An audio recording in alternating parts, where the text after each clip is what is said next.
21 black celebrities who died broke and in debt. They were once the kings and queens of fame, names that made the world stop, listen, and applaud. Money flowed like rivers, and luxury became their language. Million-dollar mansions, gleaming supercars, designer clothes. They lived like royalty, untouchable and adored. But fame is a fragile crown. One by one, the glitter faded. Fortunes vanished overnight. The applause turned to silence. Some died surrounded not by friends or family, but by unpaid bills and empty promises. Others took their final breath as the police knocked on their doors to seize what little remained. From chart-topping musicians to silver screen icons and sports legends, their downfall was as shocking as their rise. The 21 stories you're about to hear expose a truth Hollywood rarely admits. Success can vanish faster than it arrives, and behind every fortune lies a shadow of pain. For many black celebrities, fame wasn't freedom. It was the beginning of their most devastating struggle. Redd Foxx, the king who laughed his way into ruin. Redd Foxx wasn't just funny. He was a revolution in comedy. With his razor-sharp wit and fearless humor, he became a household name through Sanford and Son, packing theaters and comedy clubs from coast to coast. At his peak, he was living the dream. A 3-story mansion in Los Angeles, 2 Rolls-Royces gleaming in the driveway, and millions flowing from sold-out shows and a Las Vegas club that bore his name. Everything he touched turned to gold. But behind the laughter was a tragedy that no one saw coming. On October 11th, 1991, while filming on set, Redd suddenly collapsed, a fatal heart attack that silenced one of comedy's loudest voices. Yet, it wasn't just his death that shocked the world. It was what he left behind. Nothing. No fortune. No savings. Not even a home to call his own. Redd had lived life like the good times would never end, throwing lavish parties, buying designer suits, and spending cash faster than it came in. Taxes? He ignored them. Debts? He laughed them off. By the time the IRS caught up, he owed nearly $5 million in back taxes and hundreds of thousands more in loans. The government seized his home, his cars, and every last sign of the life he'd built. Once surrounded by fame and fortune, Redd was reduced to a small rented apartment with no staff, no luxury, and no safety net. When he died, his family struggled to even afford a proper funeral. Redd Foxx's story isn't just about fame or fortune. It's a haunting reminder that laughter doesn't protect you from life's cruelties. He was a king who made millions laugh, yet died with nothing but memories of the empire he'd built and lost. Sammy Davis Jr., the stage king who died broke. He was the man who could do it all: sing, dance, act, and own any stage he stepped on. Sammy Davis Jr. wasn't just a performer. He was a phenomenon. A black artist who broke down racial barriers with nothing but raw talent, relentless charm, and sheer determination. As a member of the legendary Rat Pack alongside Frank Sinatra and Dean Martin, Sammy ruled the entertainment world from Vegas to Hollywood. At the height of his fame, he was living every dream imaginable. Rolls-Royces gleamed in his driveway, diamonds sparkled on his fingers, and his Beverly Hills mansion overflowed with luxury. He earned tens of millions, a fortune that would equal hundreds of millions today. But what no one saw behind the spotlight was how quickly that dream life would crumble. On May 16, 1990, Sammy Davis Jr. took his final breath after a painful battle with throat cancer. Yet the real tragedy wasn't his death, it was the ruin he left behind. Years of unchecked spending, lavish parties, and blind generosity had drained his fortune. The IRS came knocking with a staggering $7 million tax bill. Casinos that once treated him like royalty now held IOUs worth hundreds of thousands. Even as his health failed, Sammy refused to slow down. He kept the tuxedo sharp, the smile bright, the illusion alive. But when the curtain finally fell, everything was gone. The mansion foreclosed, the cars sold, and his family left struggling to cover funeral costs. They were forced to sell his jewelry just to give him a proper burial. It was a heartbreaking end for a man who once defined American show business. From dazzling fame to devastating debt, Sammy Davis Jr.'s story stands as a haunting reminder. No matter how bright the spotlight, it can't protect you from the shadows of poor choices and the cost of never slowing down.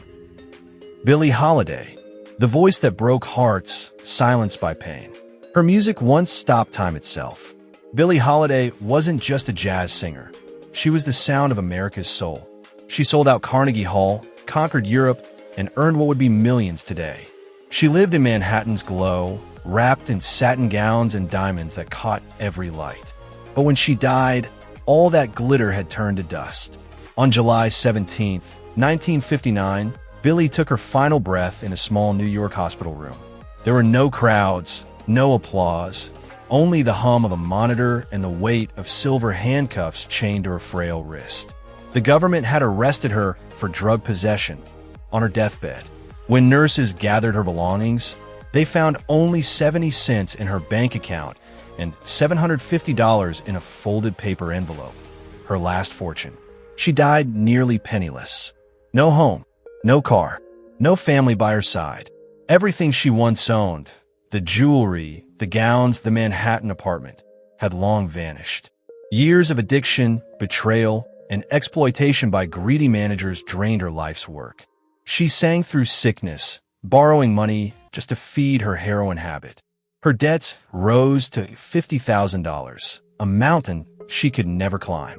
In the end, Lady Day didn't just die from drugs. She died from a world that loved her voice but never cared for her soul. Her story isn't just a tragedy, it's a warning. The cost of fame, loneliness, and addiction can silence even the brightest song. Marvin Gaye, the Motown legend who died with nothing but memories. He was the heartbeat of American soul, the voice behind timeless anthems like What's Going On and Let's Get On. At his peak, Marvin Gaye was living the dream. $20 million in earnings, a mansion in the Hollywood Hills, a Mercedes in the driveway, and his own $500,000 recording studio. He was elegance, success, and soul wrapped in one man. But behind the music and glamour was a storm no one could see. By the early 1980s, Marvin was drowning in debt, addiction, and heartbreak. The IRS was after him for over $1 million in back taxes. His bitter divorce from Anna Gordy, the sister of Motown's founder, left him financially shattered. The parties, the drugs, the women, all of it drained his fortune and his peace. Fleeing America, he exiled himself to Belgium, living in a small rented apartment, a fallen king in hiding. Gone were the cars, the mansion, the stage lights. What remained was paranoia, sleepless nights, and the echo of the songs that once made him immortal. When he finally returned home, it wasn't to reclaim glory, but to escape loneliness. Then came April 1st, 1984, the day tragedy struck. In a moment of rage and despair, Marvin Gaye was shot dead by his own father. The world mourned a genius, but few knew the truth, that long before the bullet, Marvin's life had already been in freefall. He left behind no fortune, only a legacy of pain, beauty, and soul that money could never buy. Joe Louis, the champ who fought everyone but couldn't beat death. Joe Louis wasn't just a boxer. He was America's hero, the man who carried a nation's pride through the Great Depression and World War II. For over a decade, he reigned undefeated, his fists shaking the world and his name echoing across every corner of the globe. At his peak, Joe earned nearly $5 million, the equivalent of more than $60 million today. He owned a grand mansion in Chicago, a fleet of Cadillacs, and stakes in his own gym. The Brown Bomber had it all: money, fame, and the love of millions. But behind the glory, the clock was ticking. Joe lived large, spending as if success would last forever. He handed out money to friends, threw wild parties, backed doomed business ventures, and ignored one powerful opponent, the IRS. When the tax collectors came, he owed over $1.2 million. The government took it all: his mansion, his cars, his pride. By the late years, the man who once ruled the ring was greeting tourists at a Las Vegas casino just to get by. Friends paid his rent, others covered his medical bills. On April 12, 1981, Joe Louis, the people's champion, died quietly of a stroke, broke and forgotten by the world he once inspired. The man who knocked out giants didn't lose his final fight in the ring. He lost it to life itself. Isaac Hayes. He rose like royalty and died like a bill no one could pay. Isaac Hayes wasn't just a singer. He was a force. The deep voice, the shaved head, the gold chains, the sound that defined an era. He helped shape the soul music landscape, and his theme from Shaft didn't just top charts. It stunned the world and won him both an Academy Award and a Grammy, turning him into a cultural king. At his height, Isaac was pure success. He lived in a luxury mansion in Memphis, drove a brand new Porsche 911, and owned a state-of-the-art recording studio worth hundreds of thousands of dollars. He wasn't just respected, he was untouchable.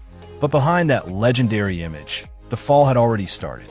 In 1976, Isaac made a move that was bold and fatal. He poured millions into launching his own record label. It was supposed to make him even bigger. Instead, it collapsed. Hard. The label failed, the loans piled up, the studio costs exploded, and the superstar lifestyle kept burning money he no longer had. By the end of the decade, Isaac Hayes, one of soul music's brightest minds, was drowning financially. He was forced into bankruptcy. Almost everything he had worked for gone. He kept touring and performing to survive, but it was survival, not recovery. The old debts never stopped chasing him. Then came the final chapter. On August 10th, 2008, Isaac Hayes was found collapsed at home. He never came back. Doctors said it was a stroke. What most fans never knew is that, in those last years, he was still fighting money he couldn't outrun. Medical bills were crushing. He reportedly had to borrow around $400,000 just to cover treatment. And hanging over him was something even heavier. More than $1.5 million owed to the IRS, a number that felt like a death sentence. When he passed, the story didn't end with tributes and flowers. It ended with auctions. His house, his Porsche, his remaining assets, sold off to pay the debt. Isaac Hayes gave the world music that felt eternal. But what he left behind for the people he loved was heartbreak, pressure, and bills. A legend on stage, a man in trouble off it, a name that should have been freedom, turned into a burden his family had to carry. Nat King Cole, the golden voice who died broke. Nat King Cole was more than a singer. He was an era. His smooth, velvet voice gave the world timeless treasures like Unforgettable, Mona Lisa, and Smile. He wasn't just music royalty. He was history. The first black man to host a national TV show, The Nat King Cole Show, shattering racial barriers with elegance and grace. At his peak, Nat lived like a king. He had a grand Los Angeles mansion, a Lincoln limousine, and a piano worth more than most homes. He earned millions, entertained presidents and movie stars, and seemed untouchable. But behind that picture of success was a tragedy quietly taking shape. On February 15, 1965, Nat King Cole died of lung cancer, and America mourned the loss of a legend. Yet, the real heartbreak came after his death. The man who sang of eternal love left behind almost nothing. His fortune, the millions he made over 2 glittering decades, had vanished. Lavish spending on homes, cars, private schools, and endless parties drained his wealth. Generous donations went unrecorded. And worst of all, his longtime manager had been quietly stealing from him. By the time the truth surfaced, the IRS demanded over $500,000 in back taxes. Nat had even borrowed $150,000 from producers just to finish his final projects. His family was forced to sell everything. The mansion, the cars, even his beloved piano collection, just to cover the mountain of debt. When the golden voice of jazz took his final breath, the empire he built had already crumbled. Nat King Cole, the man who gave the world Unforgettable, died with almost nothing to his name. Proof that even legends can be rich in melody, yet poor in mercy from the world they once moved. Sugar Ray Robinson, the king who lost his crown. Sugar Ray Robinson wasn't just a boxer. He was the blueprint. The man Muhammad Ali once called the greatest fighter ever. Over a career that stretched nearly 3 decades, He racked up more than 170 wins and 108 knockouts, dazzling crowds with speed, style, and charisma. At his peak, he wasn't only a ring legend. He was a Harlem icon, a businessman, and a fashion trendsetter. He lived large, a mansion in Harlem, a fleet of Cadillacs, and one of Manhattan's hottest nightclubs. By the 1950s, he had earned over $4 million, the equivalent of $50 million today. But fame fades faster than fortune. Lavish parties, endless generosity, and bad investments bled his empire dry. His nightclub lost hundreds of thousands a month. The IRS came after him for $700,000 in back taxes, and even close friends turned into creditors demanding repayment. One by one, everything vanished: the mansion, the cars, the glamour.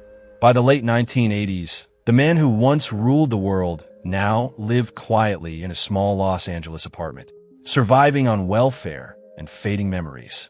On April 12, 1989, Sugar Ray Robinson died after a long battle with Alzheimer's and diabetes. There were no roaring crowds, no golden gloves raised in victory, just silence. The greatest boxer who ever lived left this world in poverty, his glory days remembered by millions, but his riches gone forever. Etta James, the R&B queen who sang like thunder and died in silence. Etta was more than a singer. She was a force of nature. With her smoky, soul-piercing voice, she turned songs like At Last into timeless treasures, earning millions, a riverside mansion, a sleek Mercedes, and a stage wardrobe that sparkled like royalty. But behind that royal image was a woman drowning in pain, illness, and debt. On January 20th, 2012, Etta James took her final breath after a long battle with leukemia and pneumonia. What shocked the world wasn't just her passing. It was the heartbreaking truth that the woman who once lived like a queen had died nearly penniless. At the height of her fame, Etta's fortune slipped away in a storm of addiction and reckless spending. The 1970s brought drugs, broken contracts, and fading spotlight. Though she fought to rebuild her career, the scars ran too deep. In her final years, hospital bills soared past $300,000, forcing her family to borrow from producers just to keep her alive. Her once luxurious home was mortgaged, her Mercedes long gone. After her death, her loved ones were forced to sell the rights to her legendary songs, her last treasures, to pay off her debts. Etta James, who had lived like a goddess of rhythm and soul, left this world as a cautionary tale, proof that even the brightest stars can fade into the shadows of their own struggles. O.J. Simpson, the million-dollar superstar who died in ruin. O.J. Simpson wasn't just a football player. He was a phenomenon, a blazing star who sprinted from the gridiron to Hollywood, dazzling America with his charm and charisma. He starred in the Naked Gun comedies, became a beloved TV host, and lived the kind of life most people only dream about. At his peak, O.J. was worth over $25 million. He lived in a sprawling Brentwood mansion, cruised around in a Ferrari, and flashed a $500,000 Rolex that symbolized his reign over fame and fortune. But the glory didn't last. In 1997, after the infamous civil trial tied to the brutal murders of his ex-wife Nicole Brown and her friend Ron Goldman, O.J. was ordered to pay $33.5 million to the victims' families. From that moment, his empire crumbled. He declared bankruptcy. His assets were frozen, seized, and sold. The mansion gone, the Ferrari gone, the Rolex gone. You'd think that was rock bottom, but it wasn't. The IRS came after him for over $1 million in unpaid taxes. Friends and investors he once charmed demanded repayment for nearly $400,000 in personal loans that never came. Endorsement deals disappeared overnight. Hollywood turned its back. O.J. became a ghost, famous but untouchable. In his final years, the man once known as the Juice lived quietly in a rented house in Las Vegas. No limelight, no red carpets, just illness and fading memories of who he used to be. On April 10th, 2024, O.J. Simpson died of prostate cancer, alone and financially broken. His accounts were empty, his possessions sold, his debts still looming. Once a symbol of power, speed, and success. He died penniless, forgotten, and haunted by the legacy he could never escape. O.J. Simpson's death didn't just end a life. It closed one of the most tragic, scandal-soaked chapters in American celebrity history. Florence Ballard, the forgotten Supreme. She was the heartbeat of the Supremes, the powerhouse voice behind timeless Motown hits like Baby Love and Stop, In the Name of Love. At her peak, Florence Ballard was radiant, a Detroit homeowner cruising in her Corvette, her closet shimmering with gowns that sparkled under stage lights. She was young, rich, and adored. For a moment, she had it all. But fame in Motown was fragile. In 1967, Florence was forced out of the group she helped create. Overnight, her star dimmed. The money stopped. The spotlight vanished. Record labels turned their backs, and the world moved on without her. Depression settled in like an uninvited guest, and alcohol became her only escape. Every door she knocked on for a comeback closed in silence. To survive, she borrowed from friends more than $80,000 just to feed her 3 daughters and fight for her rights against Motown in a battle she would ultimately lose. The woman who once ruled the charts now lived on welfare, trapped in a crumbling Detroit home with nothing left to sell but memories. On February 22, 1976, Florence Ballard's heart gave out, worn down by poverty, alcohol, and years of heartbreak. She was only 32. No headlines, no farewell tour, no riches, just a quiet end to a voice that wants to find an era. A supreme star who climbed to music's highest heights, only to fall into silence, forgotten by the world she once dazzled. Lena Horne, the dazzling queen of Hollywood who died in silence, drowning not in scandal, but in debt. She was elegance in motion, radiant, fearless, and unforgettable. With her velvet voice and undeniable beauty, Lena Horne shattered barriers, becoming one of the first black women to make Hollywood listen. Her rendition of Stormy Weather wasn't just a song. It was an anthem for every dreamer who refused to be silenced. At her peak, she lived like royalty, a Manhattan penthouse, a Jaguar that turned heads, and art that graced her walls like trophies of triumph. But behind that glamour hid a woman paying the ultimate price for her courage. In the late 1960s, Lena used her fame to fight for civil rights, pouring money, time, and her own voice into a movement that Hollywood didn't want her to join. The industry she once conquered turned its back. Calls stopped, contracts vanished, and the spotlight that once adored her slowly dimmed. By the 1990s, the icon who once earned millions was facing crushing tax debts, over $200,000. Friends loaned her money just so she could stay afloat. Her beloved art was sold piece by piece, her penthouse mortgaged to survive in the city that once celebrated her. On May 9th, 2010, Lena Horne passed away from heart failure, not surrounded by luxury or fame, but by silence. Her death revealed a bitter truth. Even a woman who made Hollywood bow could be forgotten by the empire she helped build. She sang about stormy weather, and in the end, she lived it until the very last note faded. Eartha Kitt, the Santa Baby queen who died on Christmas Day. Her name once made Hollywood tremble. With that golden, teasing voice and a presence that could silence a room, Eartha was fire wrapped in silk. She conquered Broadway, melted hearts with Santa Baby, and lived a life of glamour. Penthouse views in New York, a Bentley in the garage, and jewels that glittered like her laughter. But behind the sparkle, a storm was brewing. In the late 1960s, after she dared to speak out against the Vietnam War, Hollywood turned its back. She was blacklisted, stripped of roles, and her income collapsed overnight. Still, she refused to dim her light, funding activism, helping others, and keeping up appearances even as the bills piled up. By the 1980s, she owed $250,000 in taxes and borrowed money just to stay afloat. In her later years, the woman once worshipped by kings and presidents fought quietly against colon cancer. Her elegant apartment was mortgaged, her cherished jewelry sold to pay hospital debts. And on December 25, 2008, the very day that immortalized her song, Santa Baby. Eartha Kitt took her final breath. Alone, in pain, surrounded not by gold or fame, but by the silence of unpaid bills and a legacy the world had nearly forgotten. Yet even in death, her spirit purrs through every note she ever sang, a reminder that true queens never really fade. Donny Hathaway, the soul genius who fell from grace. Donny Hathaway was more than a singer. He was soul itself. His voice carried tenderness and truth, turning songs like A Song for You into timeless confessions of love and pain.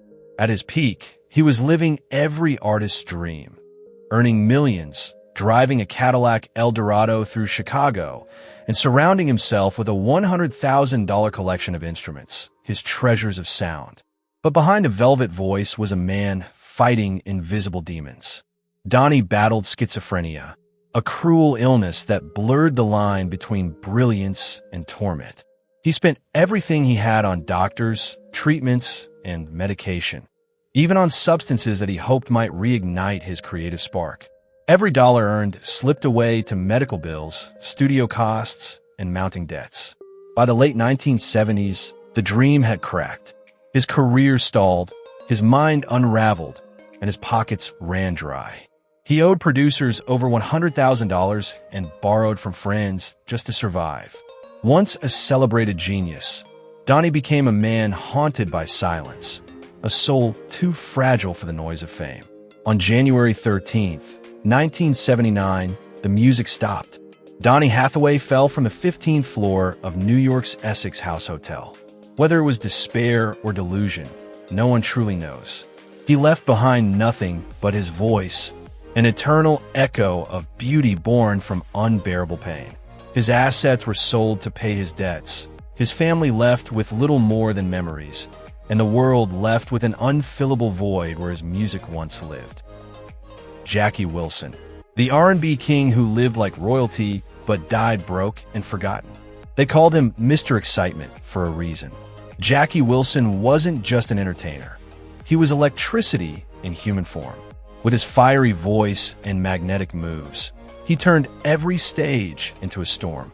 Hits like Lonely Teardrops made him a superstar, earning him over $5 million in his prime.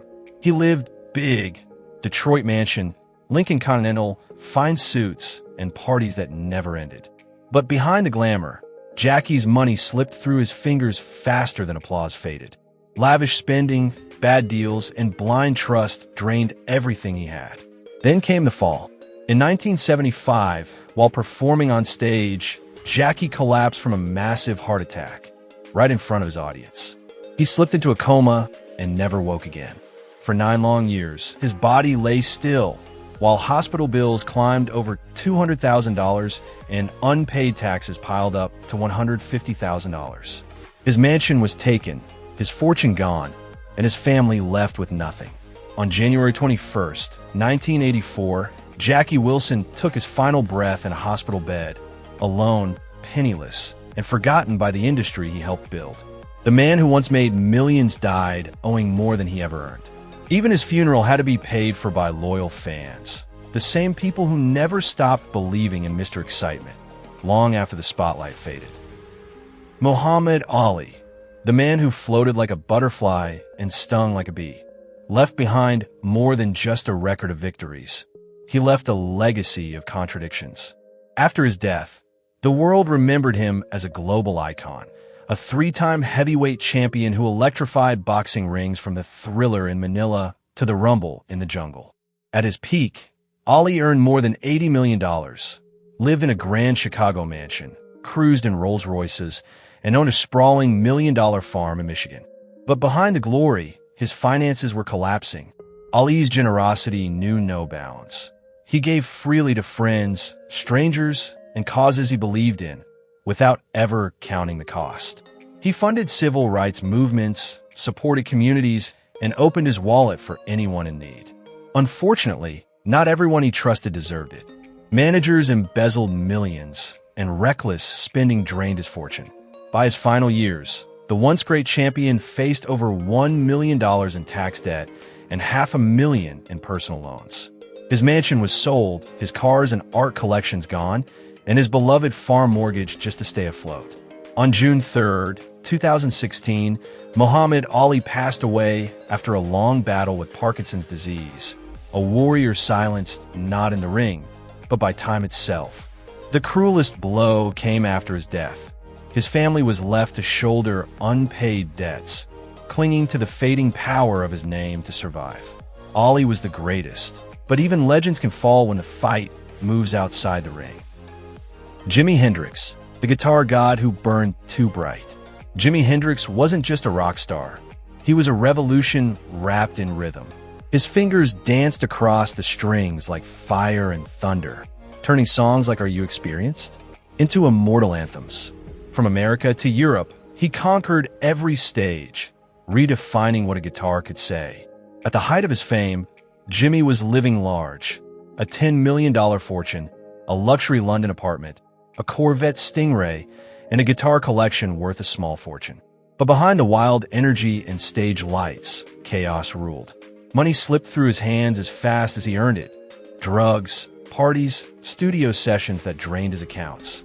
When his project stalled and management feuds froze his assets, debts piled up fast. $200,000 in music costs, another $100,000 owed personally. The man who made the world dream in color was quietly drowning in red. On September 18, 1970, the music stopped.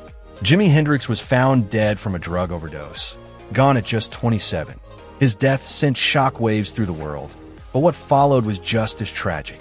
His assets were seized, his London apartment foreclosed, and even his iconic guitars, the very soul of rock history, were sold to cover mounting debts. In the end, his family was left with heartbreak and unpaid bills, while the legend of Jimi Hendrix played on forever. Wilt Chamberlain, the giant who lost his empire. Wilt Chamberlain wasn't just a basketball player. He was a force of nature. The man who scored 100 points in a single game, a record so untouchable it became myth. During his reign, he lived like royalty. He made over $15 million from basketball, endorsements, and appearances. His Los Angeles mansion shimmered with luxury. A Ferrari purred in the driveway, and a private yacht floated under the California sun. But behind the glamour, Wilt lived fast, too fast. He poured his fortune into lavish parties, risky real estate, designer clothes, and fleeting pleasures. When the spotlight faded and the game ended, Wilt tried to reinvent himself as a businessman. But the man who conquered the court couldn't conquer the market. Bad investments, failed ventures, and unpaid taxes caught up to him. The IRS demanded $800,000. His yacht? Mortgaged to the banks. His empire? Built on sand. On October 12, 1999, Wilt Chamberlain's heart suddenly gave out, and with him, his fortune collapsed. The mansion was seized. The yacht sold. That's pile high. His once celebrated family was forced to downsize into a modest apartment, watching the legend's wealth disappear overnight. For a man who once ruled the world of basketball, Wilt's story became a haunting reminder. You can score 100 points in a game, but you can't outplay time, greed, or fate. Dinah Washington, the blues queen who died broke in her own castle. She wasn't just a singer. She was the voice that could melt hearts and shake nightclubs to their core. In the 1940s and 50s, Dinah Washington reigned supreme, a jazz and blues legend whose hits filled the airwaves and whose confidence made her unstoppable. But behind that glittering crown was chaos. Dinah lived every day like royalty. Money flowed like champagne, furs from Paris, diamonds that sparkled under club lights, luxury cars parked outside her Chicago mansion. Her fur collection alone was worth $80,000, and her Buick Riviera gleamed like a throne on wheels. But fame doesn't last forever, and neither does fortune. As her career began to fade, so did her voice. The bookings slowed, the crowds grew smaller, and the bills piled higher. To keep her lavish lifestyle alive, Dinah borrowed from everyone, $100,000 from promoters, $50,000 more just to get by. She was drowning in debt, but still smiling for the cameras. On December 14, 1963, the music stopped. Dinah Washington was found lifeless in her bedroom, an overdose of sleeping pills and alcohol. She was just 39. Her sudden death sent shockwaves through the music world, but what came next was even sadder. Her home was sold, her cars repossessed, her jewelry and furs auctioned to pay creditors. What was left of her fortune barely covered her funeral. For a woman who sang the blues like no one else, her own ending was its truest verse, a queen who died with nothing but her crown of sorrow. Otis Redding, the soul star who soared too high. Otis Redding wasn't just another singer. He was the sound of soul itself. With that powerful, aching voice and timeless hits like Sittin' On the Dock of the Bay, he rose from the Georgia fields to conquer the world. By the mid-1960s, Otis was living the dream, selling out shows, topping charts, and earning millions. But behind the fame was a man burning through fortune as fast as he made it. He loved to live big. Private jets, luxury cars, endless shopping sprees. Otis believed success would never end. He even bought his own $150,000 plane, confident that the next concert would always pay for the last one. But by late 1967, the money had run dry. He owed $120,000 to concert promoters, another $80,000 to the bank, and more than $200,000 in unpaid bills. Then came December 10th, 1967, a cold Sunday morning that changed everything. Otis boarded his beloved private plane, heading to a show in Wisconsin. Moments before landing, the aircraft plunged into the icy waters of Lake Monona. Otis Redding was gone at just 26 years old. His sudden death left his family shattered and broke. The dream house was repossessed, the Cadillac sold off, and every asset stripped away to cover debts. All that remained was the music, the voice of a man who gave everything to the stage and left nothing for himself. Otis Redding died as he lived, flying high, chasing the next note, unaware that his greatest hit would become his final goodbye. Curtis Mayfield, the soul prophet who died paralyzed and penniless. Curtis Mayfield wasn't just a singer. He was the heartbeat of soul and funk, the man whose music gave a voice to a generation. With Superfly, he turned rhythm into revolution, building an empire of million-dollar tours, gold records, and his own label. For a time, he lived like a king, draped in fame, fortune, and respect. But all empires fall, and his came crashing down, literally. In 1990, while setting up for a concert in Brooklyn, a lighting rig collapsed onto Curtis. The impact was catastrophic, leaving him paralyzed from the neck down.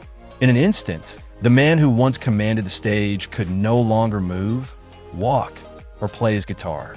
His voice remained, but his body had become a prison. Hospital bills drained his savings.